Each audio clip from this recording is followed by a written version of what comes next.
The Friday night family dinner started like all the others had for the past 28 years. My mother set the table with the guchana the set, with the delicate rose pattern that had been her grandmother.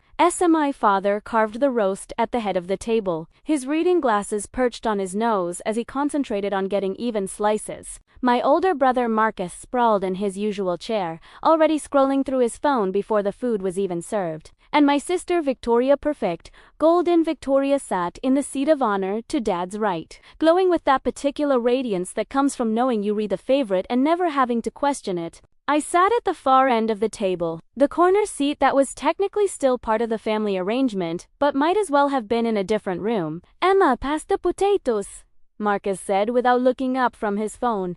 "Primera pased them." "Emma, we need more water," Victoria said, holding up her empty glass with a smile that didn't reach her eyes. Primera refilled Italiano. This was my role. The helpful one. The accommodating one. The one who made things easier for everyone else. "So," Mom said brightly, setting down her fork with that particular delicate clink that meant an announcement was coming, "Victoria has some wonderful news." Victoria's smile widened. Bradley proposed. The table erupted. Mom clasped her hands to her chest. Dad stood up to shake Bradley's hand. He'd been invited to dinner tonight. Sitting beside Victoria in what had once been my seat before I'd been gradually migrated down the table over the years. Marcus even put down his phone to offer congratulations. "That's wonderful, sweetheart," Dad said, his voice thick with emotion. "Bradley, welcome to the family." Officially, Bradley Toll, handsome, a corporate attorney at one of the city's most prestigious firms, grinned and squeezed Victoria's hand. They looked like they belonged in a jewelry commercial. "When's the wedding?" Mom asked, already pulling out her phone, probably to start a Pinterest board. "October," Victoria said. "The Rosewood Estate. It's gorgeous, right on the water. We've already put down the deposit." "October." Mom's eyes widened. "That's only 7 months away. We have so much to do. The dress, the flowers, the guest list, actually," Victoria said, and something in her tone made me set down my fork. "That's something we need to talk about." She looked directly at me for the first time that evening. "Emma, don't take this the wrong way, but Bradley and I have been talking, and we're going to need your room." I blinked. "My room?"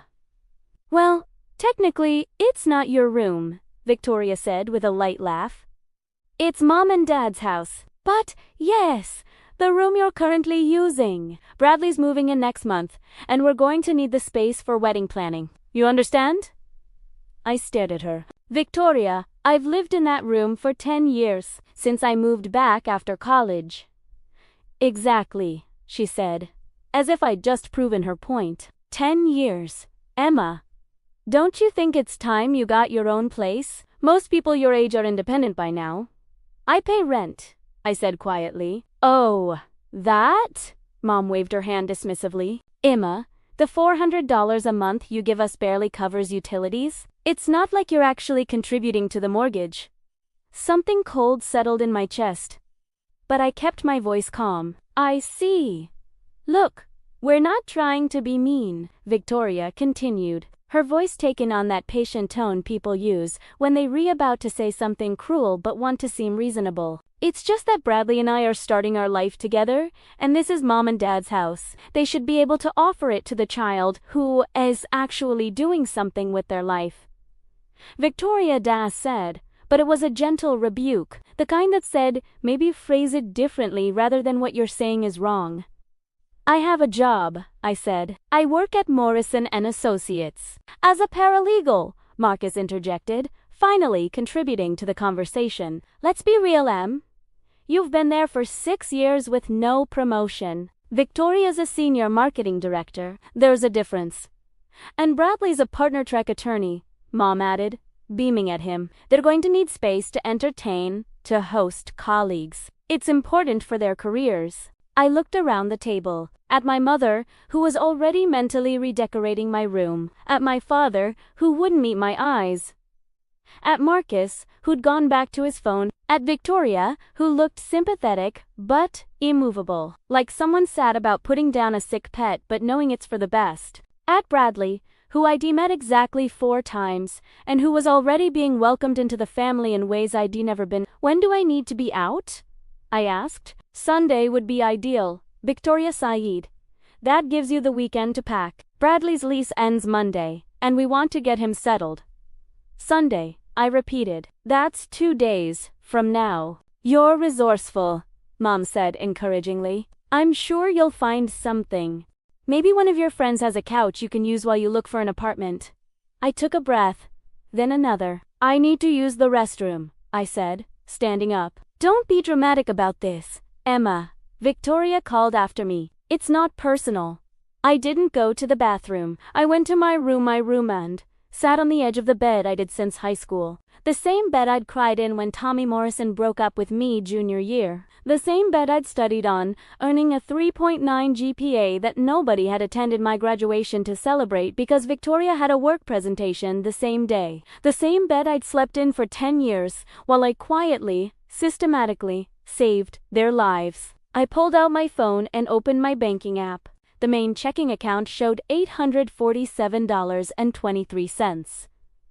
That was my personal spending money, groceries, gas, the occasional coffee. Then I switched to the other account. The one I'd set up 6 years ago. The balance showed $3,247.18.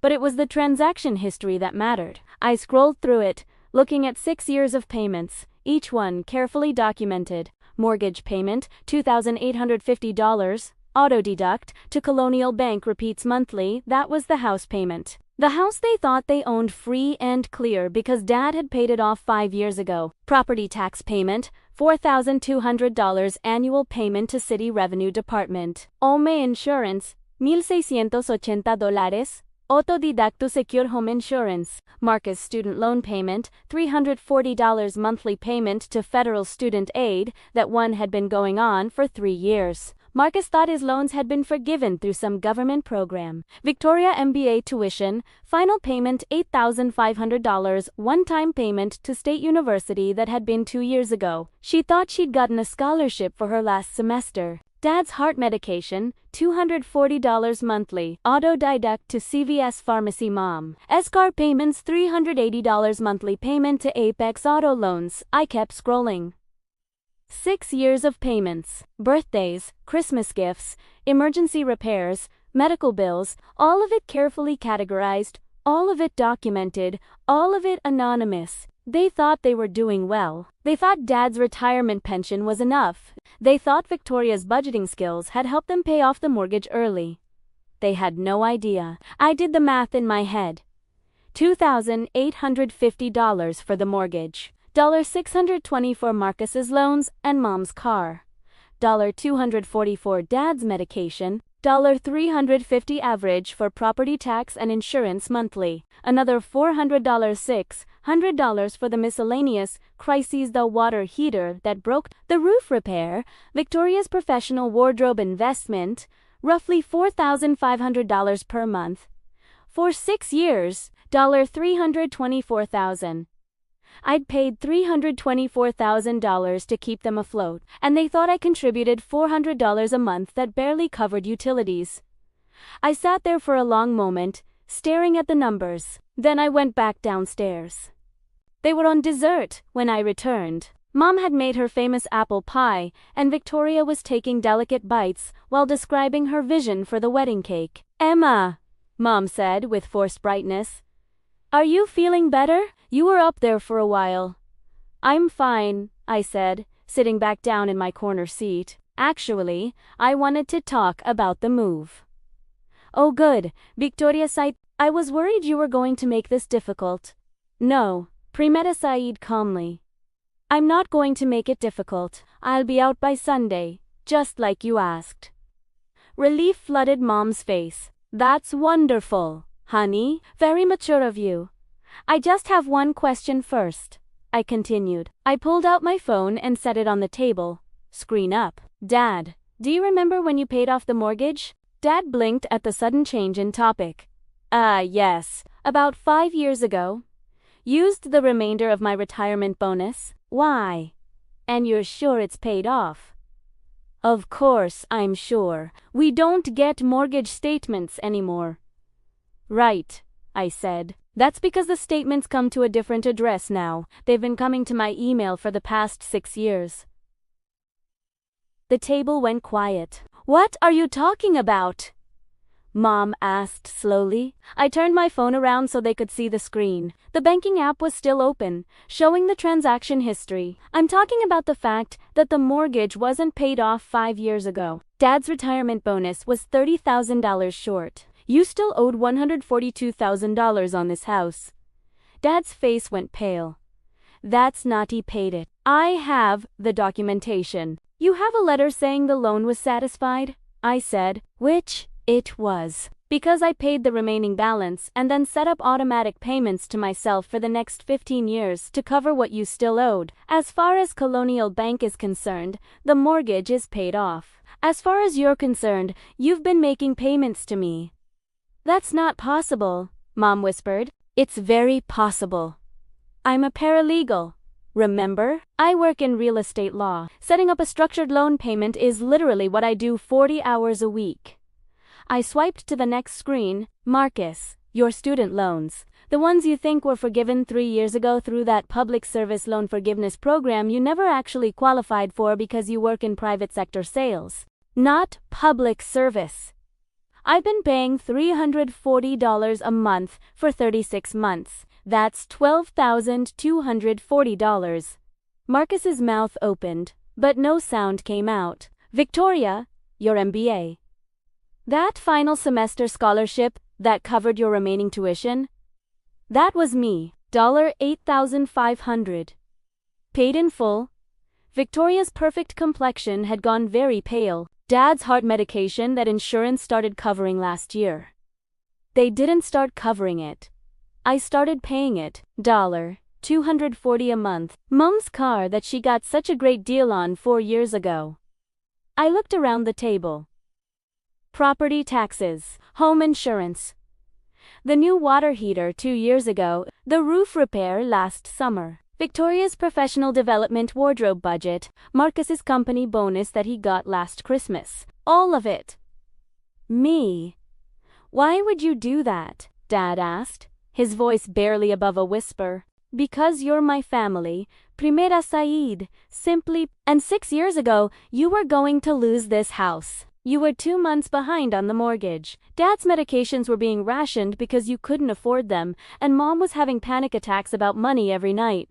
You thought I didn't know, but I did. I'd just gotten my promotion at the firm. I was finally making decent money. So primera el pet. But you never said anything, Mom said. You never asked, I replied. You never asked how I could afford to pay rent and still have money for gifts. You never asked how your bills kept mysteriously getting paid. You never asked because you didn't want to know. It was easier to think you were managing it yourselves.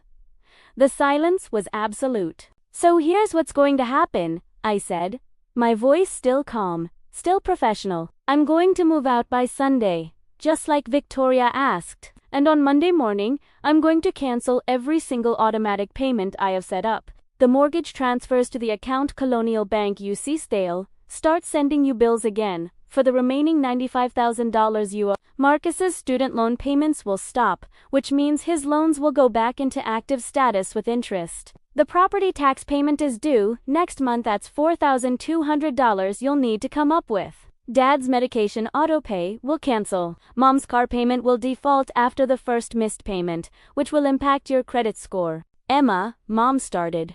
I'm not finished, I said. Victoria, your wedding deposit at the Rosewood estate? The $15,000 deposit that you thought Bradley's parents paid, I paid that 2 weeks ago. You mentioned it at dinner last month and said Bradley's parents could unliquidate the investment fund in time, so I wired the money anonymously through Bradley's firm's accounts. I know people there. It wasn't hard to arrange. Victoria's hand flew to her mouth. So you have a choice, I continued. You can let me move out, take my room, give it to Victoria and Bradley for their wedding planning headquarters. And on Monday, you'll get a very unpleasant wake-up call about your actual financial situation. You'll probably have to sell the house within 6 months. I stood up. Or, you can apologize. You can recognize that I've been holding this family together for 6 years, while you treated me like the disappointing child who barely contributes. You can acknowledge that Victoria's perfect life and Marcus's comfortable lifestyle and your successful retirement have all been subsidized by the daughter you just gave 2 days' notice to move out. I picked up my phone. You have until Sunday at noon to decide. If I don't hear from you by then, every automatic payment cancels Monday morning at 9 a.m. I'll find an apartment. I'll be fine. I've been saving separately from my own place anyway. But you should probably start looking at your actual bank statements and figuring out how you're going to cover about $6,000 a month in expenses on Dad's $3,400 pension. I walked toward the stairs. Emma, wait, Dad called out. I paused. How? He asked. How did you afford all of this? Your salary, my salary is $68,000 a year, I said. But I also do freelance document review work at night, and I do consulting for 3 other law firms on real estate transactions, and I teach a paralegal certification course online twice a week. I work about 70 hours a week. I have been for 6 years. We didn't know, Mom whispered. You didn't ask? I repeated. I told you I was tired at family dinners, and you said I should get more sleep. I told you I couldn't come to Victoria's work parties, and you said I was being I told you I was busy, and you said I needed better time management. I looked at Victoria. You said I wasn't doing anything with my life. I've been doing everything with my life. I've been living it for all of you. Then I went upstairs to my room and closed the door. I didn't sleep that night. I lay in bed, listening to the muffled voices downstairs. Raised at first, then quieter. I heard crying Mom, probably. I heard a door slam Marcus leave it. I heard murmured conversation that went on past midnight. Around 2 a.m., there was a soft knock on my door. Emma's voice. Can I come in? It's your house, I said. He opened the door, slowly. In the dim light from the hallway, a looked Aldwin. When had he gotten so old? I pulled up our bank statements, he said quietly. I went through all of them. Back 6 years. He sat down in the chair at my desk, the one I used for my freelance work every night after they'd all gone to bed. You were right. About all of it. The mortgage payments have been coming from an account I didn't recognize, but I just assumed it was some kind of automatic bank transfer from our savings. The medical bills were listed as covered by insurance. The property tax, double. Quotes, he trailed off. I thought we'd been paying it. I thought the checks I wrote were clearing. They were clearing, I said. I was depositing them back into your account and then paying the actual bills from mine. I didn't want you to worry. Jesus, Emma. We sat in silence for a moment. Why didn't you tell us? He asked finally. Would you have let me help if I'd asked? He was quiet for a long time. No, he admitted. I was too proud. I was the father. I was supposed to take care of my family, not have my youngest daughter bailing me out. Exactly. But that doesn't explain why you never told us after, he said. Why you let us think? His voice cracked slightly. Why you let us treat you like you were the one who had gotten your life together. I sat up, pulling my knees to my chest. Because I thought if I could just fix everything quietly, if I could just make all the problems go away, eventually you'd notice. You'd see that things were getting better and you'd wonder why, and you'd realize that maybe I wasn't as useless as you thought. We never thought you were useless. Dad, tonight at dinner, you all talked about Victoria's promotion, Marcus's sales numbers, Bradley's career. When I mentioned my job, Marcus called it a dead-end position. Mom said my $400 rent barely covered utilities. Victoria said I wasn't doing anything with my life.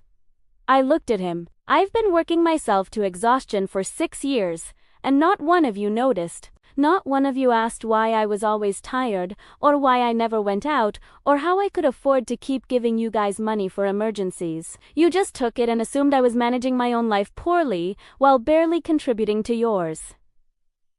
Dad's hands were shaking.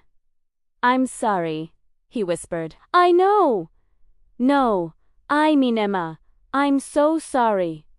For all of it, For not seeing what you were doing, for not protecting you from he gestured vaguely toward the door. From them? From us? For not standing up for you tonight when Victoria said those things. It's okay. It's not okay, he said firmly. Nothing about this is okay. You're my daughter. You've been saving this family, and we've been taking you for granted. Worse than that, we've been actively putting you down while you were holding us up. He stood up and came to sit on the edge of my bed. You don't have to move out, he said. This is your home. It's been your home for 28 years, and I'm not going to let anyone push you out of it. Dad. I mean, Italiano. Victoria and Bradley can figure something else out. They can get their own place. That's what engaged couples do. What about Mom? I asked quietly. What about Marcus? Victoria, I'll handle them. Will you? The question hung in the air between us, because we both knew the truth. Dad was kind, but he wasn't strong. Not when it came to family conflict. Mom was the force in the house, and Mom always sided with Victoria. I'll try, he said finally. I'll really try. It wasn't enough, but it was something. Saturday morning, I woke up to voices downstairs. The whole family was there. I could hear Mom's high-pitched tone, Victoria's sharp responses, Marcus's deeper voice trying to mediate. I got dressed slowly, brushed my teeth, pulled my hair back. Then I went downstairs. They were all in the living room. Dad stood by the fireplace. Mom sat on the couch. Victoria and Bradley sat in the love seat, and Marcus stood by the window. Emma, Mom said when she saw me. Her eyes were red. We need to talk. Okay. Your father showed us the bank statements. All of them. She twisted the tissue in her hands. Emma, why didn't you tell us you were struggling so much financially? I blinked. What? If you were having money trouble, if you needed help, we would have. She paused. We could have adjusted the rent, or helped you budget better. Or, Mom, I said slowly, I'm not struggling financially. I make $68,000 a year plus probably another $35,000 in freelance work. I'm fine. But you've been giving us so much money, she said. Surely that's left you in a difficult position. I've been giving you about $4,500 a month, I said. That leaves me roughly $3,500 a month for my own expenses. I have $47,000 in my personal savings account and another $30,000 in investments. I'm not struggling. Mom's face went through several expressions before settling on confusion. Then why were you living here? If you had that much money, why didn't you get your own place? And there it was. The thing they still didn't understand. Because I thought you needed me here, I said. Because every time I mentioned maybe getting an apartment, you'd mention some upcoming expense, Victoria's MBA tuition, Marcus's car breaking down, the roof needing work. You'd say how tight money was, how you didn't know how you'd manage. So, primera está jit. I paid rent that I knew you needed, and I helped where I could, and I thought I was being a good daughter. You were being a good daughter, Dad said firmly. Was I? I looked at Victoria. Or was I being convenient? Victoria flinched. Emma, Bradley, spoke up for the first time, his lawyer voice, smooth and professional. I think there's been a misunderstanding. When Victoria asked you to move out, she wasn't trying to diminish your contributions to the family. She was trying to help you move forward with your own life. By giving me 2 days' notice, the timing was poor, he acknowledged. But the intent was good. Bradley, I said calmly, I'm a paralegal. I work in real estate law. I know exactly how evictions work, and I know that even month-to-month tenants get 30 days notice. You're a lawyer. You know that too. So, let's not pretend this was about helping me. This was about Victoria wanting my room, and knowing the family would take her side. Silence. So here's what I'm going to do, I continued. I'm going to move out. Not because I have to, but because I want to. Because I've spent 6 years living in this house and working myself to exhaustion. And not one of you noticed. Not one of you asked how I was managing. Not one of you thought to question where the money was coming from. That's not fair, Victoria said. We didn't know. You didn't ask? I said. There's a difference. I looked at Dad. I'm going to keep paying the mortgage until the house is paid off, not because you deserve it, but because I started the obligation and I'm going to finish it. That's 11 more years. But that's it. No more car payments, no more student loans. No more emergency repairs, no more mystery scholarships or surprise bonuses. You're going to have to budget for your actual expenses on your actual income. Emma, that's not sustainable for us, Mom said. The property taxes alone, then sell the house, I said simply. Downsize. Move somewhere cheaper, figure it out, like adults. You can't be serious, Marcus said. This is our family home. And I've been paying for it, I replied. For 6 years. Don. What about my student loans? Marcus asked. They're going to balloon. If you stop making payments, then you'll need to make the payments yourself, I said. You're 31 years old. Marcus, you have a job. Figure it out. What about the wedding? Victoria's voice was small. What about it? The deposit. You said you paid the deposit. If you cancel the payment, I'm not going to cancel it, I said. I'm not cruel, but you should know that the venue still needs final payment 8 weeks before the wedding. Victoria's face went white. We don't have $35,000. Then I guess you'll need a cheaper venue. Emma, Dad said. This is too far. You're angry. I understand that. But punishing everyone. I'm not punishing anyone, I said. I'm setting boundaries. I'm stopping the pattern where I light myself on fire to keep you all warm and you don't even notice. You're standing in my ashes. I picked up my purse. I have a viewing for an apartment this afternoon. If I take it, I'll move out next weekend. You'll have a week to figure out your budget. I suggest you start by sitting down together and actually looking at what you owe versus what you earn. And if we can't make it work, Mom asked tearfully, then you'll do what millions of families do. You'll downsize. You'll make sacrifices. You'll cut back on expenses. Victoria might need to postpone the wedding. Marcus might need to get a roommate. You might need to sell this house and move somewhere more affordable. I headed for the door. But Emma, I turned back one more time. You'll do it as a family. Because that's what families do. They support each other. They notice each other. They don't take each other for granted.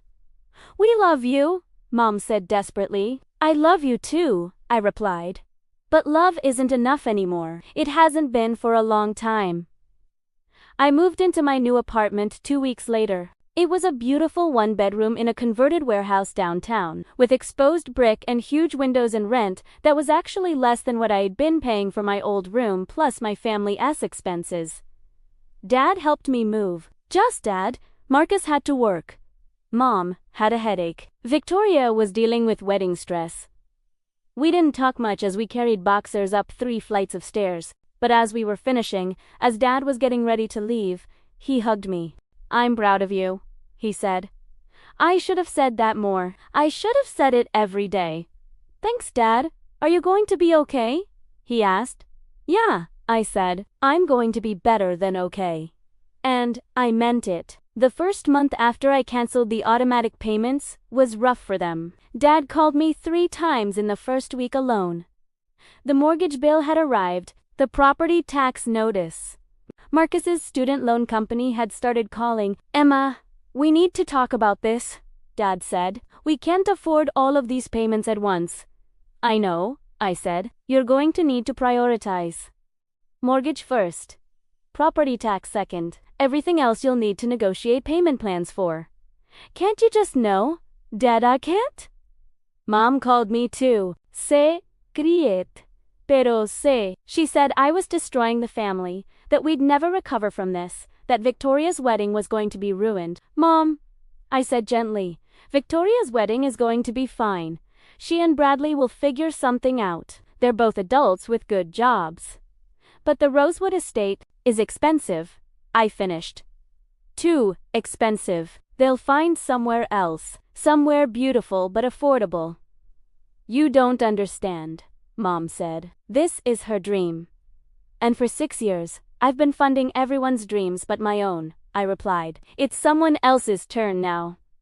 She hung up on me. Victoria called me exactly once. It was 11 p.m. on a Tuesday, 3 weeks after I'd moved out. Emma. Her voice was different. Smaller. Are you awake? Yeah. Can we talk? Sure. There was a long pause. Then, I'm sorry. I waited. I didn't know, she continued, about the money.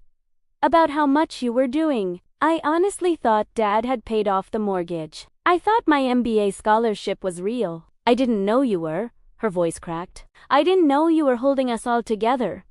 Okay, is that all you're going to say? What do you want me to say, Victoria? I don't know. I guess I want you to yell at me. Tell me I'm a terrible sister. Tell me I'm selfish and spoiled and I don't deserve. She was crying now. I don't deserve everything you gave us. You're not a terrible sister, I said quietly. You're just the favorite. And favorites don't usually have to think about the cost of their position. Someone else is always paying it. That's not fair.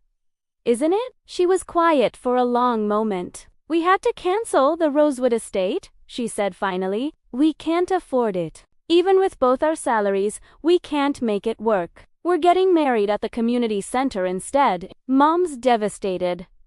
The community center is nice, I said. They just renovated it. It's not the Rosewood estate. No, I agreed. But it's honest. It's what you can actually afford on your own. I hate this, Victoria whispered. I hate that you were right. I hate that we need you and we didn't even know it. I hate that I asked you to move out and now everything's falling apart.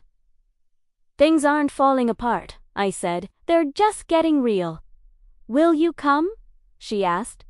To the wedding. I don't know yet. Emma. Victoria. I need time. Primera? Need space. I need to figure out who I am when I am not constantly trying to earn your approval or Mama's love or Dad's pride. We do love you. I know, but love that only shows up when it needs something is UNT, the kind of love I can build my life around anymore. She was crying harder now. I don't know how to fix this. You don't have to fix it, I said. You just have to understand it. That's enough for now. 3 months after I moved out, I got a promotion. Senior paralegal, with a $15,000 raise. My boss took me to lunch to celebrate. You've been doing the work of a senior for years, she said. But lately, you've had this energy. This focus. What changed? I stopped working 2 extra jobs, I said. Smart move. Work-life balance is important. I didn't tell her that the 2 extra jobs had been keeping my family afloat. I didn't tell her that for the first time in 6 years, I was sleeping full nights and eating regular meals and actually having weekends. I just smiled and said, yeah, it's important. 4 months after I moved out, Dad called with an update. We're selling the house, he said. I closed my eyes. Dad, it's okay, he said quickly. It's the right decision. We found a nice condo in Riverside Park. 2 bedrooms, much lower taxes, no yard to maintain. Your mother was upset at first, but she's coming around. It'll be easier for us to manage. I'm sorry. Don't be, he said firmly. Emma, I'm not sorry. This house was too much for us. We were drowning and we didn't even know it because you were doing all the swimming. Moving is good. It's healthy. It's honest. What about the mortgage I'm still paying? The house sale will cover what's left. You can stop the payments. You've done enough. My throat felt tight. Are you sure? I'm sure, Emma. You gave us 6 years. How's Mom? She's adjusting. She's angry at me, mostly. Says I should have managed our finances better. She's right. It's not all your fault. It's not your job to make me feel better, he said gently. That's something I'm learning. Your job is to live your life. Our job is to live ours. Those shouldn't be the same thing. After we hung up, I sat in my apartment, my beautiful, peaceful, entirely mine apartment, and cried. Not sad tears. Release tears. 6 months after I moved out, I went to Victoria's wedding. The community center actually looked lovely. String lights hung from the ceiling. Flowers decorated every table, and the dance floor was packed with happy guests. Victoria wore a simple dress, elegant but not the designer gown she'd originally picked out. Bradley looked at her like she hung the moon. When Victoria saw me, she excused herself from a conversation and hurried over. "You came," she breathed. "I came. I wasn't sure you would. After everything, you're my sister. Primera Said simply, I'm angry, and I'm hurt. But you're still my sister." She'll get me tight and desperate. "Thank you for coming. For everything." "Congratulations," I said. "I'm happy for you." And I was. Complicated, messy, conditional happiness, but happiness, nonetheless. 1 year after I moved out, I had my first birthday party in my new apartment. I invited 12 people, my boss and her wife, my college roommate who I'd lost touch with for years, 3 colleagues from work, 2 friends from my online teaching courses, a woman named Sarah who I'd met at a coffee shop and who'd become a genuine friend over shared love of terrible reality TV.